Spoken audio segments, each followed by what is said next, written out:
In the heart of Atlanta's neon-lit underworld, a single act of courage changes everything. Maya is just a waitress trying to survive, until the night she saves the life of the city's most dangerous man. Seo Dae-hyun, the Tiger, a Korean crime lord with ice in his veins and blood on his hands.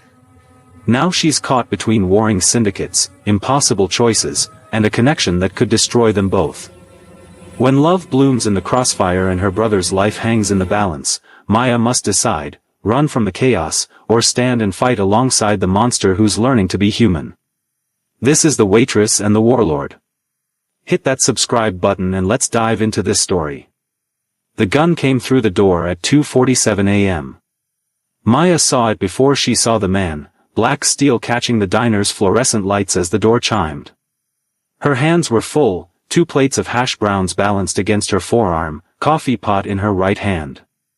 The man moved like a customer, stumbling slightly, baseball cap pulled low. But his eyes were wrong. Too focused. Too sober. She'd worked the graveyard shift at Crossroads Diner for 3 years. She knew drunk. This wasn't it. Her gaze flicked to booth 7, where Seo Dae-hyun sat with his eternal black coffee and untouched eggs. He was reading something on his phone, face illuminated by the blue glow, completely unaware. The 2 Korean men who'd been whispering near his booth 20 minutes ago had already left, but their words still echoed in Maya's head. She'd caught enough, tonight, and Tiger, to know something was catastrophically wrong. The gunman's hand moved inside his jacket. Maya didn't think. She dropped everything. The crash of shattering plates exploded through the diner's silence. In the same motion, she lunged for the light panel behind the counter and slammed her palm against every switch. Darkness swallowed the room just as the first gunshot cracked the air. The bullet punched through the window where Dae-hyun's head had been seconds before. Glass rained down in glittering sheets. Maya's sneakers crunched over ceramic shards as she threw herself toward booth 7, grabbing a fistful of expensive suit jacket and yanking. Down, she screamed. Dae-hyun moved with her, faster than she expected, his body uncoiling like a spring as he dropped behind the counter. 2 more shots thundered through the space, punching holes in vinyl seats and sending napkin dispensers exploding into confetti. Maya's heart hammered against her ribs. She could smell gunpowder and Dae-hyun's cologne, something dark and expensive that didn't belong in her world of grease and desperation. They were pressed together in the narrow space behind the counter, his breathing controlled while hers came in ragged gasps. "Stay down," he said quietly. His English was perfect, barely accented. This was maybe the 4th time she'd heard him speak in a year. "No shit," Maya hissed back. She heard the gunman's footsteps crunching over broken glass, moving methodically through the diner. The cook had already fled through the back, she'd heard the kitchen door slam. They were alone with a killer.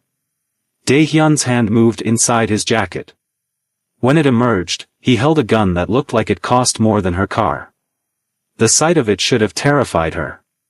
Instead, Maya felt a strange calm settle over her panic. This man knew violence the way she knew coffee orders. Right now, that was exactly what they needed.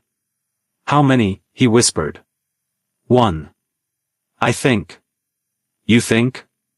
"I was a little busy saving your ass to take attendance." The corner of his mouth twitched. It wasn't quite a smile, but it was something. The first human expression she'd seen on his face in 52 weeks of coffee and $100 tips. The footsteps stopped. Maya held her breath. Through the gap beneath the counter, she could see the gunman's boots, work boots, not dress shoes. Standing near booth 3. Listening. Dae-hyun raised his weapon with practiced ease. The gun was steady in his hands, an extension of his body. Maya realized with crystalline clarity that she'd just saved the life of someone who'd probably taken dozens himself. The thought should have made her let go. Should have made her run. She stayed pressed against him, pulse racing. "When I move," Dae-hyun breathed, his lips nearly touching her ear, "you run to the kitchen. Don't look back." Like hell. Maya. Her name in his mouth was strange. Intimate. "This isn't your fight. It became my fight when I pulled you down here." Before he could argue, the gunman fired again. The shot tore through the counter 3 feet from their heads, and Maya felt the impact vibrate through the floor. Dae-hyun was moving before the echo faded, rising in one fluid motion and firing twice. The sound was deafening in the enclosed space. She heard a body hit the floor. Then silence. Terrible, ringing silence. Maya's ears buzzed as Dae-hyun moved around the counter, gun raised, checking. She forced herself to stand on shaking legs, gripping the counter's edge. The gunman lay sprawled near booth 3, baseball cap knocked askew, revealing a young face. Maybe 25. Dead eyes staring at the ceiling. Her stomach lurched. She'd seen death before, her father's casket, her mother's hospital bed, but not like this. Not violent and sudden, and because of something she'd done. "You okay?" Dae-hyun was suddenly in front of her, blocking her view of the body. His hand touched her shoulder, and she flinched. "Don't touch me." Her voice came out sharper than she intended. "The police. We need to." "No police. There's a dead body. Which is why there can be no police." His hand dropped. "Maya. Look at me." She did. His eyes were dark, fathomless, but not cold. Not anymore. Something burned there now, an intensity that made her skin prickle. "You saved my life," he said. "I don't forget debts. But you need to leave. Now. Before my people arrive." "Your people? To clean this up. You were never here tonight." Maya laughed, a brittle sound. "A man just died in my diner. I'm covered in broken plates and I smell like a gun range. How am I supposed to?" The sound of approaching sirens cut her off. Someone must have called 911. Dae-hyun's jaw tightened. "Go home," he said. "I'll handle this." "How?" He didn't answer. Just looked at her with those burning eyes until she backed away, until her legs carried her to the kitchen door. She paused there, looking back. Dae-hyun stood in the wreckage of booth 7, immaculate and deadly, already making a phone call in rapid Korean. Maya fled into the night. She didn't sleep. How could she? Every time she closed her eyes, she saw the gunman falling, heard the crack of Dae-hyun's weapon, felt the weight of a life snuffed out in her workplace. Josh found her at the kitchen table at dawn, still in her stained uniform, staring at cold coffee. "You look like hell," her brother said, raiding the fridge. At 19, he was all angles and appetite, wearing a hoodie that had seen better days. "Rough shift?" "Someone tried to rob the diner." That got his attention. Josh spun around, eyes wide. "What?" "Maya, are you?" "I'm fine." "It's fine. Police handled it." The lies tasted like ash. Josh studied her for a long moment. He'd gotten good at reading her silences over the years, ever since their mother passed and Maya became his guardian. "You're lying." "I'm tired." "Maya. Drop it, Josh. Please." He wanted to push. She could see it in the set of his jaw, the way he gripped the refrigerator handle. But something in her face must have warned him off, because he just grabbed the milk and retreated to his room. Maya sat alone in the kitchen as sunlight crept through the blinds, turning Atlanta's skyline gold and crimson. She thought about calling in sick. About quitting.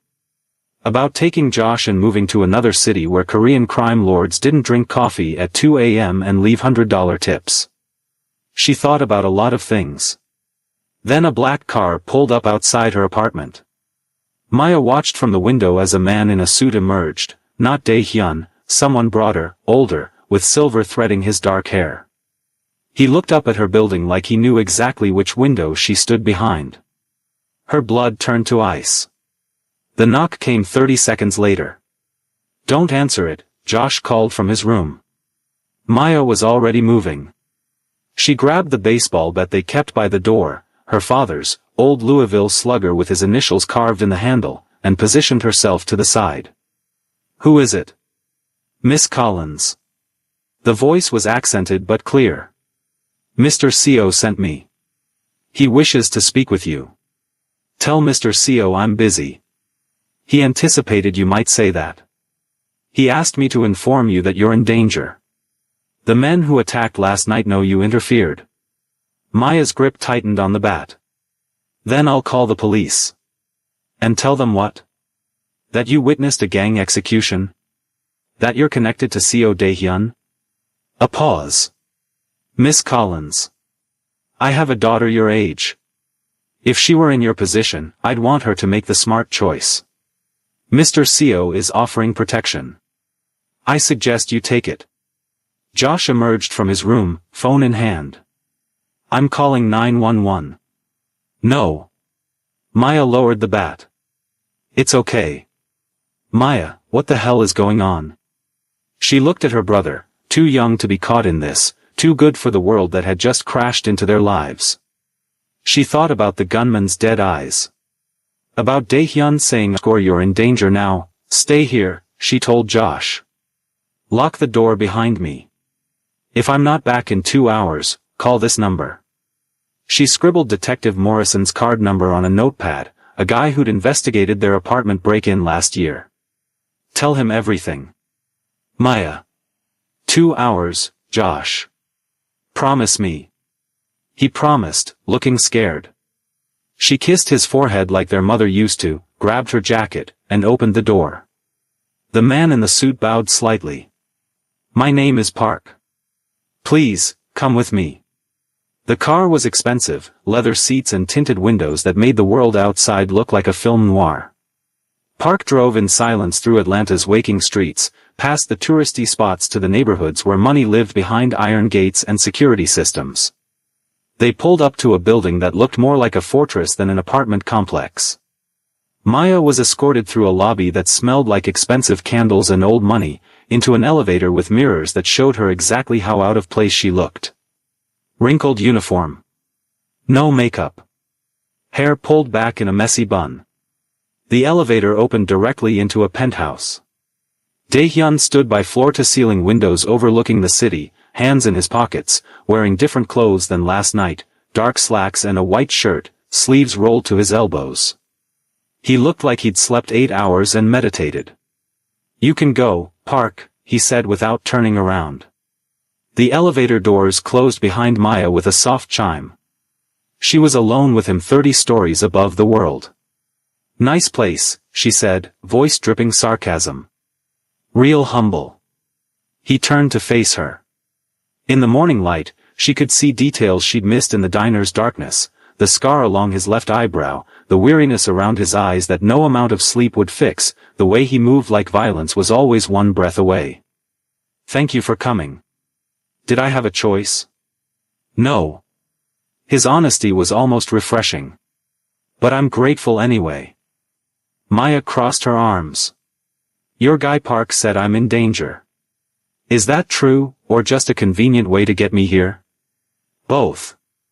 Daehyun moved to a bar cart and poured 2 glasses of water. He offered her one. She didn't take it. The assassination attempt last night was orchestrated by my own people. My lieutenants. They see my current, business direction as weakness. Business direction. That's what we're calling murder now. His jaw tightened. I'm trying to dismantle the organization from within. Phase out the violent operations. Transition to legitimate business. My inner circle disagrees. So they tried to kill you. Yes. And I got in the way. Yes. He set both water glasses down on a glass coffee table.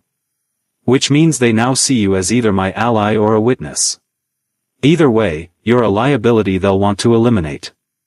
The casual way he said it, eliminate, sent chills down Maya's spine.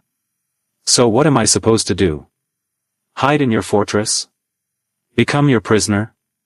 I'm offering protection until this is resolved. And how long will that take? Daehyun was quiet for a long moment. Outside the windows, Atlanta sprawled in all directions, oblivious to the violence brewing in its shadows. I don't know. Maya laughed, sharp and bitter. That's not good enough. I have a brother. A job. A life that doesn't involve Korean mob politics. Had, Dae-hyun corrected softly. You had that life. It ended the moment you pulled me behind that counter. The words hit like a slap. Maya wanted to scream at him, to rage against the injustice of it all. She'd done the right thing, saved a life, and now her world was imploding. But looking at Dae-hyun's face, she saw something unexpected. Guilt. If you're enjoying this story, hit that like button and drop a comment below telling me what you think happens next. Trust me, you won't want to miss what's coming. I didn't ask for this, she said quietly. I know. I'm not like you. I can't, she couldn't even finish the sentence. Dae-hyun stepped closer. Not threatening, just present. You showed more courage in 10 seconds than most of my men show in their entire lives. You saw danger and ran toward it. That's not nothing, Maya. Hearing her name again did something to her chest. Made it tight. What do you want from me? She asked. Help me finish this. Help me identify who ordered the hit. You have something I don't, you're invisible. You see things my world ignores. Wait staff, cleaning crews, delivery drivers. They talk around people like you. Trust people like you. You want me to be your spy. I want you to be my eyes in a world I can't see anymore. He paused. And in return, I'll keep you and your brother safe. I'll pay you more than the diner ever did. And when this is over, I'll make sure you can start that restaurant you've always wanted. Maya's breath caught. How do you? I listen, Maya. Every night for a year, I sat in that booth and listened. You told your coworkers about your dreams. About sound design school. About the fusion restaurant. I remember. The intimacy of it struck her silent. This man, this criminal, this killer, had been paying attention. Really paying attention, while she'd thought he was just another cold customer leaving excessive tips. Why? She whispered. Why do you even care? Dae-hyun's expression softened in a way that transformed his face. Made him look younger. Human. Because you reminded me that good people still exist.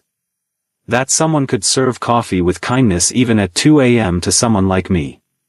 You didn't know what I was, but you smiled anyway. Asked about my day. Remembered how I took my coffee. He swallowed hard. You made me want to be someone worthy of that kindness. The silence stretched between them, heavy with meaning. Maya felt something shift in her chest, some wall beginning to crack. This wasn't just about survival anymore. This was about seeing each other, really seeing, across an impossible divide. My brother, she said finally. You keep him safe. That's non-negotiable. I'll assign someone to watch him. He won't even know. And I can still see him. Talk to him. Of course. Maya took a shaky breath. Okay. I'll help you. But when this is over, when your mob war or whatever the hell this is gets resolved, you let me go. Clean break. No ties. Dae-hyun's eyes searched hers. If that's what you want. It is. He nodded slowly. Something flickered across his face, disappointment maybe, or resignation. Then we have a deal. The next 3 weeks were a crash course in a world Maya never knew existed. Dae-hyun's organization wasn't what she'd imagined. There were no dark alleys or smoky gambling dens. Instead, there were legitimate businesses, restaurants, import companies, real estate holdings, all functioning as fronts or money laundering operations. The violence happened in boardrooms and parking garages, quiet and surgical. She learned the players. Kim Min-jun, Dae-hyun's second-in-command, who smiled with his mouth but never his eyes. Lee Sang-woo, the enforcer, built like a refrigerator with hands that had broken more bones than Maya wanted to count. Park, who'd picked her up that first morning, served as Dae-hyun's right hand and occasional voice of reason. And she learned Dae-hyun. They spent hours together in his penthouse war room, a space lined with monitors and files, tracking money flows and communication patterns. He taught her to recognize the signs of betrayal, who missed meetings, who spent beyond their means, who made calls they thought no one noticed. "Here," Dae-hyun said one night, pointing at a ledger. They sat side by side at his desk, close enough that she could smell his cologne again. It was becoming familiar. "See this payment? It's supposed to be for a shipment, but the numbers don't match our inventory." Maya leaned in, studying the figures. Someone's skimming. Or financing something off-book.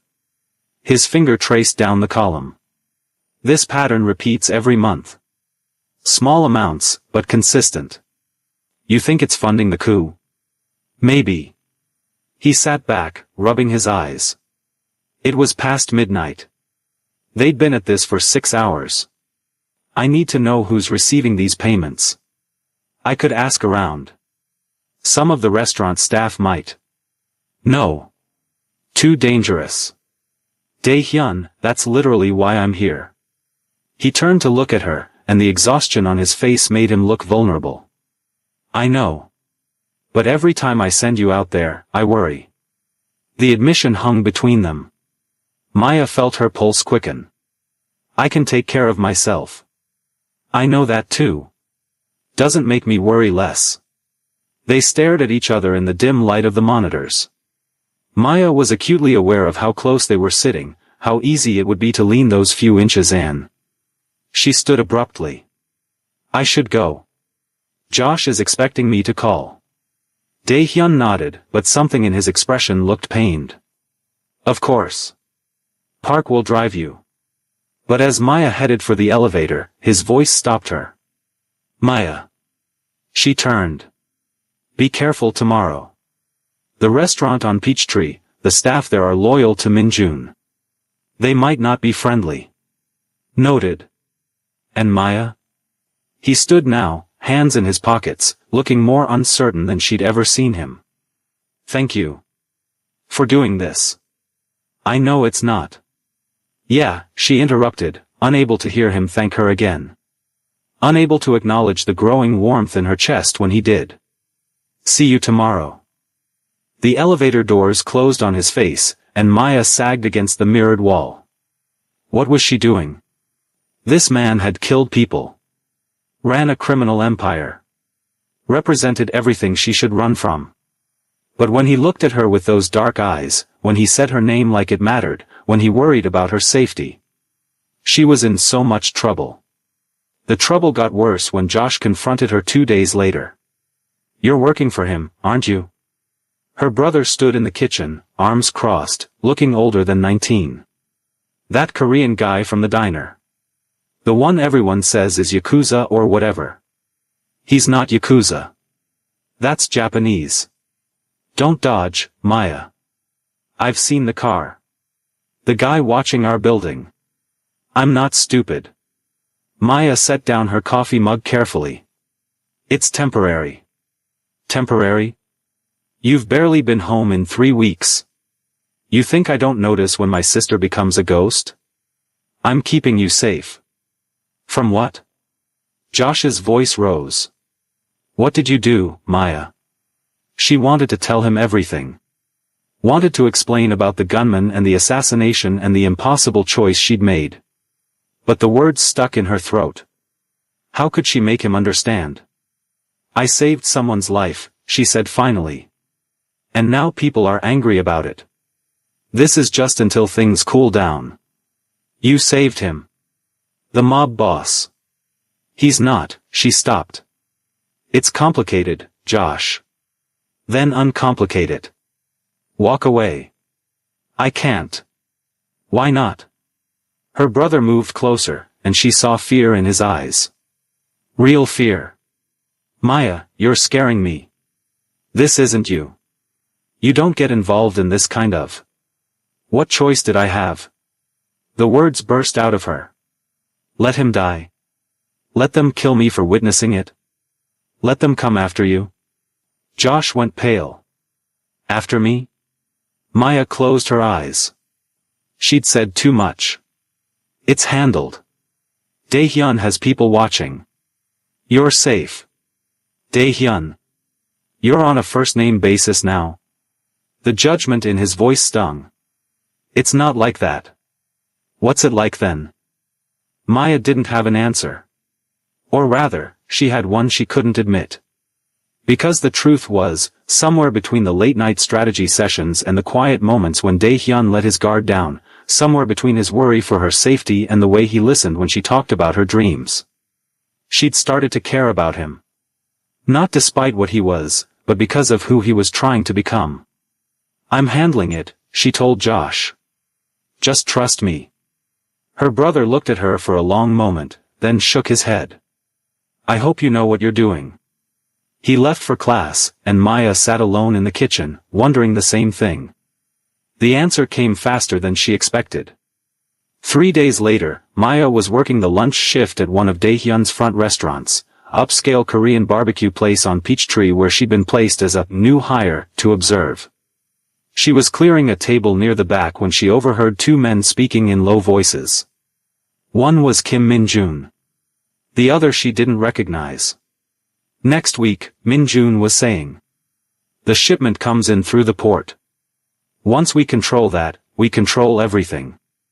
And CO? Will be handled. The waitress too, if necessary. Maya's blood turned to ice. She kept moving, kept clearing plates with steady hands even as her heart hammered. The waitress. They meant her. The brother might be useful, the unknown man continued. Leverage, if she becomes a problem. Josh. They were talking about Josh. Maya forced herself to walk calmly to the kitchen, forced herself not to run. As soon as she was out of sight, she pulled out her phone with shaking hands and texted Dae-hyun. Min-jun. Next week. Port. They mentioned Josh. The reply came in seconds, leave now. Park is outside. But as Maya pushed through the kitchen's back door into the alley, she found herself face to face with Lee Sang-woo. The enforcer. His refrigerator bulk blocked the narrow space, and his expression was not friendly. Going somewhere? He asked. Maya's mind raced. Smoke break. You don't smoke. He stepped closer. Min-jun wants to talk to you. I'm working. Not anymore. His hand moved toward her arm. Maya reacted on instinct. She'd grown up in rough neighborhoods, had taken self-defense at the YMCA, and drove her knee up hard. Sang-woo grunted and stumbled back. She ran. The alley opened onto a side street. Maya sprinted toward the main road where Park would be waiting, her sneakers slapping pavement. Behind her, Sang-woo cursed in Korean and gave chase. She burst onto Peachtree Street into afternoon crowds, shoving past tourists and businesspeople. Park's black car sat at the curb 50 feet away. Maya ran for it like salvation, yanked open the door, and threw herself inside. Drive. Park didn't ask questions. The car lurched into traffic as Sang-woo burst from the alley. Their eyes met for a split second through the window, his filled with cold promise. They know, Maya gasped. They know I'm working with Dae-hyun. Park's knuckles whitened on the steering wheel. We're going to the penthouse. Mr. CO is already there. The drive felt endless. Maya couldn't stop shaking, couldn't stop thinking about Josh alone in their apartment with only Dae-hyun's anonymous watcher for protection. What if they grabbed him now? What if? The elevator ride up was a blur. The doors opened, and Dae-hyun was there, waiting. The moment he saw her face, something in him shifted. The careful control cracked. Maya. He crossed to her in 2 strides, hands gripping her shoulders. Are you hurt? No, Sang-woo tried to grab me. They know, Dae-hyun. Min-jun knows. And they mentioned Josh, they said he'd be useful for leverage. Breathe. His hands moved to her face, cupping her cheeks, forcing her to meet his eyes. Look at me. Breathe. She did. His palms were warm against her skin, his thumbs brushing away tears she didn't realize she was crying. The gesture was so tender, so completely at odds with the violent man she knew he could be, that it broke something inside her. "I can't do this," she whispered. "I can't put Josh at risk. I should never have. This isn't your fault." "It is. I pulled you behind that counter. I started all of this." "No." His voice was fierce. "They started this when they tried to kill me. You just refused to let them win." His forehead pressed against hers, and Maya felt her world narrow to this moment, this man, this impossible connection. "I won't let them hurt you. Or Josh. I swear it." "How can you promise that?" "Because he stopped, jaw working. "Because you matter. More than this organization. More than my plans. You matter, Maya." The air between them felt electric. Maya couldn't breathe, couldn't think past the feeling of his hands on her face, his breath on her lips, the way he was looking at her like she was the only solid thing in his universe. "Dae-hyun," she breathed. He kissed her. It wasn't gentle. It was desperate and fierce and tasted like coffee and inevitability. Maya's hands fisted in his shirt, pulling him closer, needing him closer. All the tension of 3 weeks, all the fear and adrenaline and growing connection, it all exploded in that kiss. When they finally broke apart, both breathing hard, Dae-hyun rested his forehead against hers again. "This complicates things," Maya said. Everything was already complicated. "What do we do now?" He pulled back enough to look at her, and Maya saw the warlord returning. The strategist. The man who'd built an empire through calculated violence. But his hands stayed gentle on her face. "Now we end this," he said.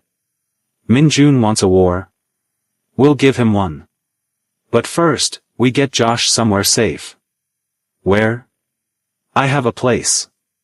Secure. He'll hate it, but he'll be alive." Maya nodded. "Okay. But I'm not hiding. If we're ending this, I'm helping." "Maya. Don't." She grabbed his wrists, holding his hands in place. "You said I have courage. That I see things you can't. So use that. Use me. But don't ask me to sit on the sidelines while you fight my battle." Dae-hyun studied her for a long moment. Then slowly, he smiled. A real smile, transforming his face into something beautiful and heartbreaking. "You're extraordinary," he said. "I'm terrified." "Good. So am I." He kissed her forehead, gentle this time. "Let's go start a war." Josh didn't want to go. "This is insane," her brother said, pacing the penthouse while Park loaded bags into the car. "You're sending me to some safe house while you play Bonnie and Clyde with a crime lord?" "It's temporary," Maya said for the 10th time. "That's what you said 3 weeks ago." "Josh." "No, Maya. Listen to me." He stopped pacing, facing her. "I appreciate what you're trying to do. Really. But I'm not a kid anymore. If we're in danger, we face it together. That's how family works." Maya felt her chest tighten. "That's exactly why you need to go. You're all I have left. If something happened to you because of me, then it happens to both of us." "Josh." "I'm not going." Dae-hyun stepped forward. He'd been watching silently from near the windows, giving them space. Now he looked at Josh with something like respect. "You love your sister," he said. "Obviously. Then you'll go. Because every second she worries about you is a second she's distracted. A second she's vulnerable." Dae-hyun's voice was firm but not unkind. "I've seen men die because they were worried about family. I won't let that happen to Maya." Josh stared at him, jaw working. "You really care about her. More than I should. If something happens to her, then I'll die making sure whoever's responsible dies first." Dae-hyun met Josh's eyes steadily. "That's not a threat. It's a promise. Your sister is under my protection. Which means nothing in this city is more valuable than her safety." The raw honesty in his voice made Maya's breath catch. Josh must have heard it too, because some of the fight drained out of him. 2 days, Josh said finally. You have 2 days to fix this. Then I'm coming back, safe house or not. Deal. They said goodbye in the elevator, Maya holding her brother tight while he whispered, "Don't do anything stupid." Too late for that, she whispered back. When the doors closed on Josh's worried face, Maya let herself sag against the wall. Dae-hyun's hand found hers, fingers intertwining. "He'll be safe," he said. "I know." She squeezed his hand. "Now what?" "Now we set a trap." The plan was simple, which somehow made it more terrifying. They would leak information about a shipment, fictional, but convincing, supposedly arriving at Dae-hyun's private warehouse. The kind of shipment worth killing for. Min-jun and his conspirators would have to move on it. And when they did, Dae-hyun and Maya would be waiting. "This is bait," Maya said, studying the warehouse from their vantage point across the street. Night had fallen, turning Atlanta into a grid of lights. "We're the bait." "Yes." "And you think they'll show?" "They can't afford not to. If they believe this shipment exists and they don't intercept it, they lose their leverage." Dae-hyun checked his watch. "Midnight. They'll come." They were alone, Dae-hyun had insisted on that. Park and his few trusted men were staged blocks away, ready to move in as backup but not close enough to spook the conspirators. This needed to look vulnerable. Maya touched the gun in her jacket pocket.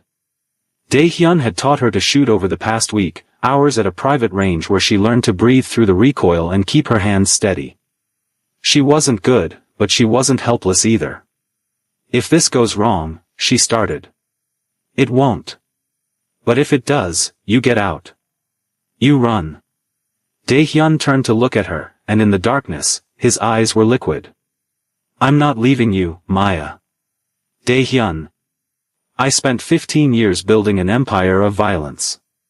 15 years becoming someone I hated. And then you pulled me behind a counter and showed me what courage actually looks like." He reached out, tucking a strand of hair behind her ear. "I'm not leaving you. Not ever." The words hit like a punch. "You barely know me." "I know enough. I know you take your coffee with 3 creams and 1 sugar. I know you laugh at bad jokes to make people feel better.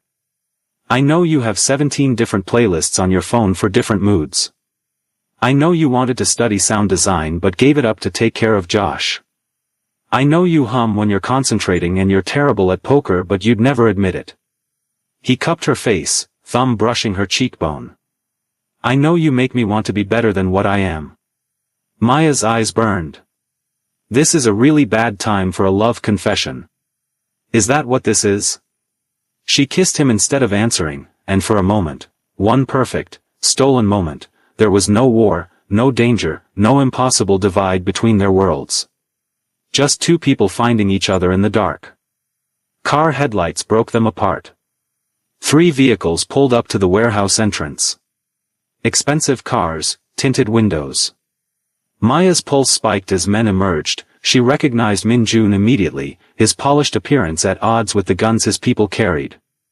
Sang-woo was there too, along with 6 others she'd seen in Dae-hyun's files. 8 against 2, Maya whispered. "I don't love those odds. We're not trying to win a fight. We're trying to get evidence." Dae-hyun lifted a small camera, clicking shots as Min-jun directed his men to break into the warehouse. "Once they're inside searching for a shipment that doesn't exist, we..." The explosion lit up the night. The warehouse's side wall blew outward in a fireball, the concussion knocking Maya and Dae-hyun backward. Her ears rang as debris rained down. Through the smoke and chaos, she saw Min-jun's men scattering, shouting. Another explosion rocked the building's far end. "That's not us," Dae-hyun said, voice tight. "Someone else is here." He was right. From the shadows across the street, more figures emerged, at least a dozen, moving with military precision. They opened fire on Min-jun's crew, muzzle flashes strobing the darkness. This wasn't a gang fight. This was an execution. Who? Maya started. Triads. Chinese. Min Jun must have made a deal with them. Dae-hyun grabbed her hand. We need to move. Now. They ran low along the building line, using parked cars for cover as gunfire erupted behind them. Maya's mind reeled. This wasn't the plan. They were supposed to photograph the conspirators, call in Park's team, handle this cleanly. Now people were dying and the whole thing was spiraling into a war zone. A bullet sparked off concrete inches from her head. Maya yelped, stumbling. Dae-hyun pulled her down behind a dumpster, returning fire with controlled shots that dropped 2 attackers. His face was set, focused, every inch the warlord now. Stay behind me, he ordered. Like hell. Maya pulled her gun with shaking hands. She wasn't trained for this, wasn't ready, but she fired anyway, wild shots that missed their targets but bought them seconds to move. They made it to an alley entrance when Sang-woo appeared from nowhere, blocking their path. His face was bloody, one arm hanging useless, but he raised his gun toward Maya. You should have stayed invisible, he snarled. Dae-hyun moved. So fast Maya barely tracked it. His shot took Sang-woo in the shoulder, spinning him around. The enforcer's gun clattered away. But as Dae-hyun moved past him, Sang-woo lunged with a knife, burying it in Dae-hyun's side. No! Maya's scream tore from her throat. She fired without thinking, 3 shots that put Sang-woo down permanently. Dae-hyun staggered, hand pressed to his side. Dark blood welled between his fingers. I'm fine. Go. You're not fine. You're... Maya. He gripped her arm, eyes fierce despite the pain. We have to move. They're coming. She got under his shoulder, taking his weight as they stumbled deeper into the alley. Behind them, the gunfire intensified. Ahead, darkness and an uncertain path. Maya's training as a waitress had not prepared her for supporting a wounded crime lord while fleeing an urban battlefield, but somehow she made it work. They emerged onto a side street. Maya's car, an ancient Honda she'd parked as backup, sat at the curb. She half-carried Dae-hyun to it, fumbling with keys while he slumped against the door. Hospital, she said, engine roaring to life. No. Can't. Questions. His voice was getting thready. Safe house. 14th Street. Blue building. Maya drove like she'd never driven before, running lights and weaving through sparse traffic while Dae-hyun bled in the passenger seat. She kept one hand on his, feeling his pulse, needing to know he was alive. Stay with me, she said. Dae-hyun, stay awake. Maya. His eyes found hers, unfocused but intense. Josh. If I don't. Don't you dare. Don't you dare say it. If I don't make it, Park knows. He'll keep you both safe. Money's set aside. You can open that restaurant. I don't want the restaurant without you, you idiot. Tears blurred her vision. I want you alive. I want, the word stuck. I want more time. His hand tightened on hers. Me too. The safe house was actually a medical clinic, underground, technically illegal, but staffed with a real doctor who didn't ask questions. Maya burst through the door shouting for help, and suddenly people were moving, taking Dae-hyun from her arms, rushing him to a back room. She tried to follow, but a nurse stopped her. You can't be in there. Let them work. They're the best. If anyone can save him, it's them. But you need to wait out here. Maya found herself in a sterile waiting room, alone, covered in blood that wasn't hers, shaking so hard her teeth chattered. The adrenaline was crashing, leaving exhaustion and terror in its wake. She thought about the warehouse, the explosions, Sang-woo's knife finding Dae-hyun's flesh. She thought about Josh in a safe house somewhere, waiting for news that might never come. She thought about a year of coffee and silence, and 3 weeks of discovering that the warlord had a soul.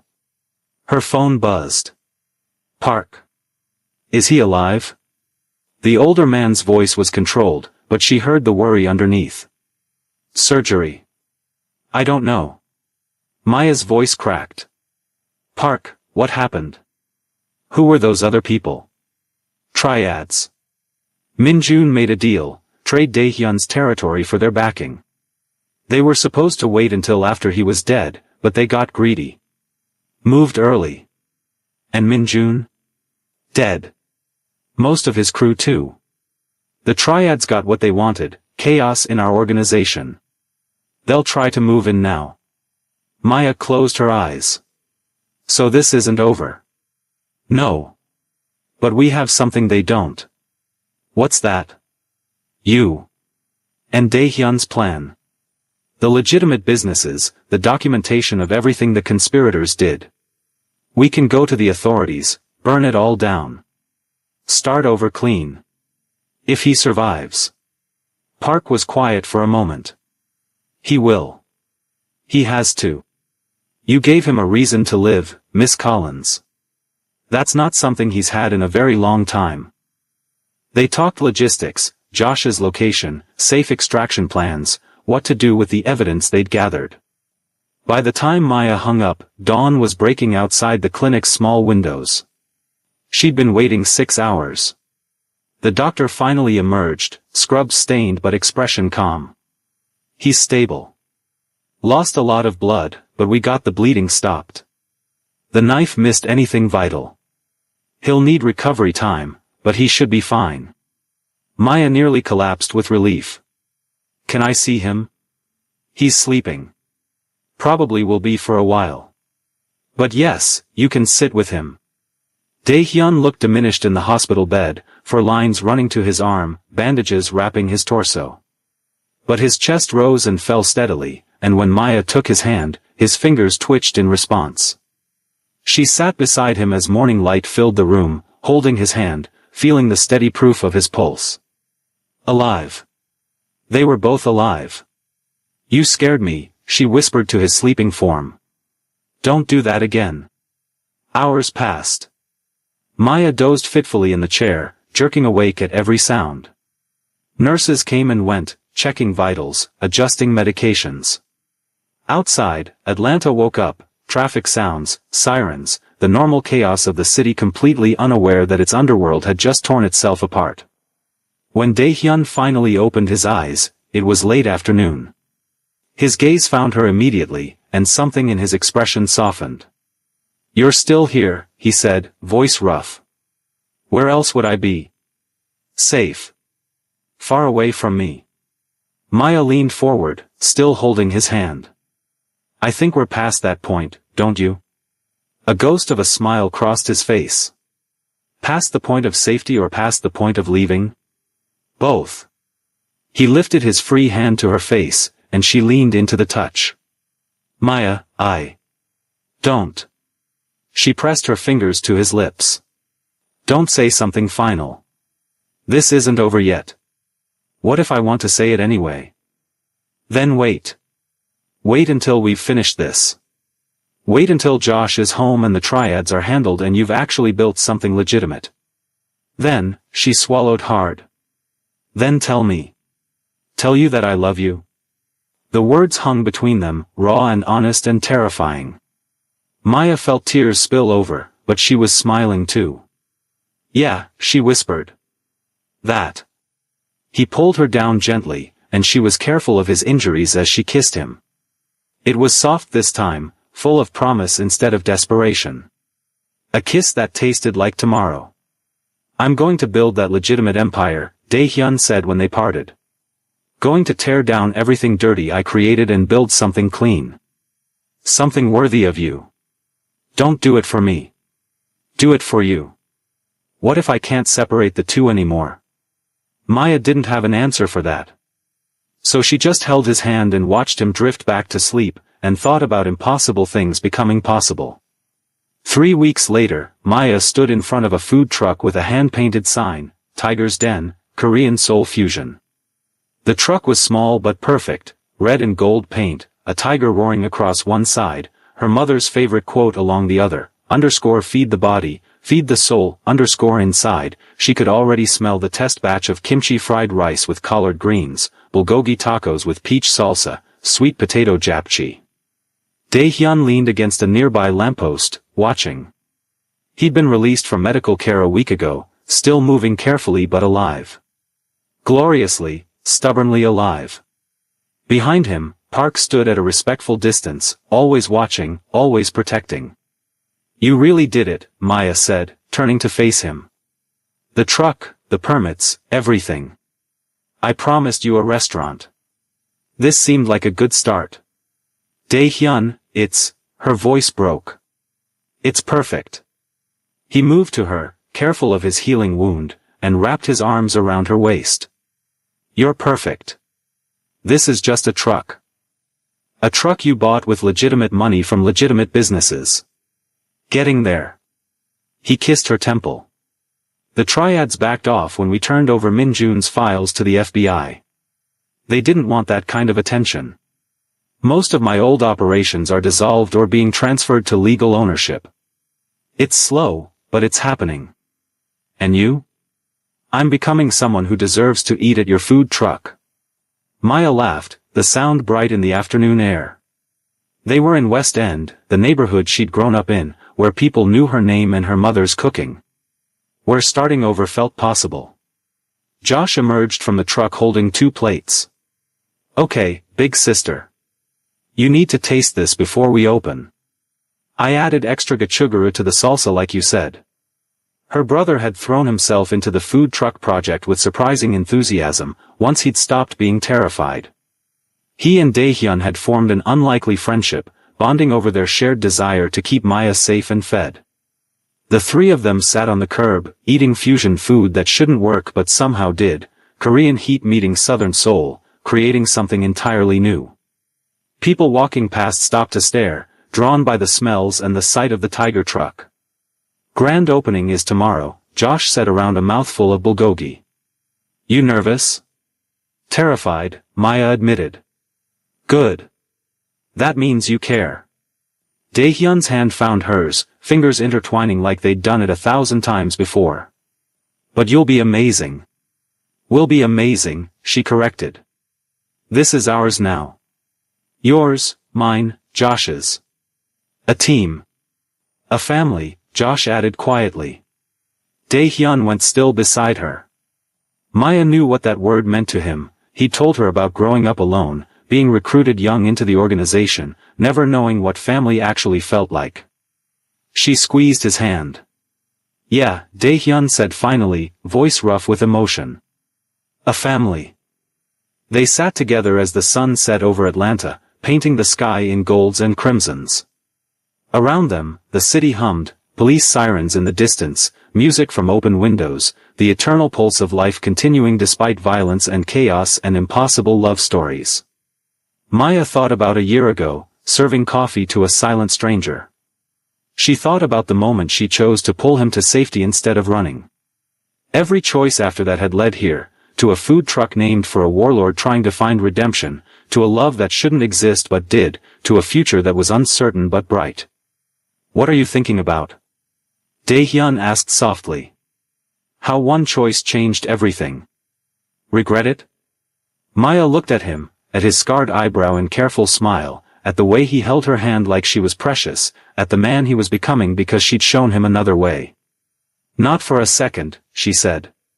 He kissed her there on the curb, and it tasted like kimchi and hope and tomorrow. Opening day arrived with a line around the block. Maya worked the grill while Josh handled customers and Dae-hyun, who'd insisted on helping despite his injury, managed the register with surprising competence.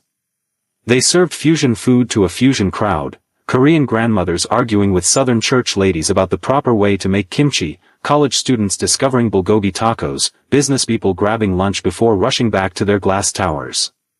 The waitress and the warlord, making food instead of war. It wasn't perfect. There were still threats, remnants of the old organization who resented Dae-hyun's transformation, rival gangs testing their boundaries. Park's protective detail became permanent, a fact of their new life. Maya still woke up some nights with the sound of gunfire in her ears, still saw Sang-woo's knife in her dreams. But she also woke up to Dae-hyun's arms around her, to the smell of coffee and possibility, to a future they were building together one day at a time. That first night, after the crowds had gone and the truck was cleaned, they sat together in Dae-hyun's penthouse, which Maya still thought of as absurdly large, but had started to feel like home. "Successful day," Dae-hyun said, pulling her against his chest on the couch. "Exhausting day. But good? So good." She tilted her head back to look at him. "You were right. About starting over. Building something clean. We were both right. You showed me it was possible. I just followed your lead. Is that what we're calling it?" She poked his ribs gently, avoiding his injury. "Following my lead? What would you call it?" Maya thought about the question seriously. What were they doing? Redeeming a criminal? Building a business? Falling in love across impossible boundaries? Making something new, she said finally. Taking broken pieces and creating something whole. Like fusion food.